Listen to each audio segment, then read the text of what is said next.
Hello বন্ধুরা, কেমন আছো সবাই? আশা করি সবাই খুব ভালো আছো। তো গরম তো পড়েই গেল বলো, শীত কিন্তু এখন চলেই গেছে। আর পিঠে-পুলির উৎসবও কিন্তু চলে গেছে। কিন্তু এই ভিডিওটা ফোনের একটা কোণায় পড়েছিল, যেটা আমার কিন্তু এডিট করা হয়নি। তো ভাবলাম ভিডিওটা তোমাদের সঙ্গে শেয়ার করি। সময়ের অভাবে এডিট করতে পারিনি, আর তোমাদের সঙ্গেও কিন্তু শেয়ার করতে পারিনি। তো এটা ছিল শীতের কিন্তু একদম লাস্ট পিঠে। আমাদের বাড়ি কিন্তু পাটিসাপটা, পুলি পিঠে সবই কিন্তু আমি বানিয়েছিলাম। কিন্তু দুবার করে বানানো হয়েছিল, কারণ বাপি পরে খেতে চেয়েছিল, সেই জন্য আমি দুধ পুলি পরে আবার বানিয়েছিলাম। তো এটা কিন্তু হচ্ছে সেই ভিডিওটা, সেকেন্ড বার যখন আমি বানিয়েছিলাম। তো অল্প করেই বানিয়েছি, কারণ সত্যি কথা বলতে বেশি করে এখন বানালেও সেভাবে খাওয়া হয় না, খাবার জিনিস বেকার নষ্ট হয়, সেই জন্য অল্প করেই বানিয়েছিলাম, যেখানে মামার বাড়ি দিদা দাদুর জন্যও পাঠিয়েছি, আর আমাদের নিজেদের খাওয়ার মতনও করেছিলাম। আর প্রথমবার কিন্তু আমি কাঁচা গোল্লা বানিয়েছিলাম। এইটা আমার কাছে মানে ধরতে গেলে একটা চ্যালেঞ্জই বলতে পারো তোমরা, কারণ প্রথমবার যখন আমরা কোনো একটা জিনিস বানাই তখন কিন্তু নিজেরাও খুবই এক্সাইটেড হই, আর কেমন হবে কি না হবে, সবাই খেয়ে কেমন বলবে, জাস্ট চেষ্টা করেছি।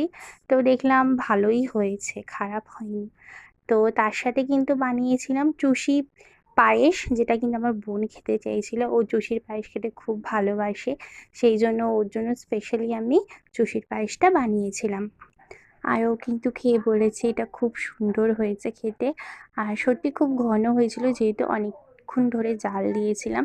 আর যত বেশি জাল দেওয়া হবে, যত বেশি ঘন হবে, তত কিন্তু খেতে বেশি টেস্ট লাগবে এটা। তো বাড়ির সকলেও খেয়েছিল, সবারই ভালো লেগেছে। আর নিজের রান্না নিজে কি বলবো। যেহেতু পিঠেটা বছরে কিন্তু একবারই খাওয়া হয়, আমাদের বাড়িতে একবারই খাওয়া হয়, অনেকের বাড়িতে হয়তো ২-৩ বার করে করা হয়। কিন্তু আমাদের পৌষ পার্বণের উৎসবে এই পুরো মাসটাই কিন্তু পিঠে-পুলি খাওয়া হয়। তো এইটা ছিল এই বছরের শেষ পিঠে বলতে গেলে। আবার সামনের বছর আবার করা হবে।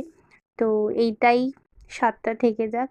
বাইরে থেকে কোনোদিনও পিঠে কিনে খাওয়া হয় না, বাড়িতেই বানানো হয়। আর তার সাথে কিন্তু বানিয়েছিলাম পাটিসাপটা। তো তোমাদেরকে যেটা দেখিয়েছিলাম কাঁচা গোল্লাটা, সেই কাঁচা গোল্লাটা দিয়ে কিন্তু পাটিসাপটা বানিয়েছিলাম। আমি নিজেই কাঁচা গোল্লা বানিয়ে পাটিসাপটা বানিয়েছিলাম। আগের দিন আমি করেছিলাম গুড়ের যে নারকেলের যে পাটিসাপটা, সেটা করেছিলাম। কিন্তু এইবারে কিন্তু কাঁচা গোল্লা দিয়ে পাটিসাপটা করেছি। কেমন লাগলো অবশ্যই কিন্তু সবাই বলো। টাটা।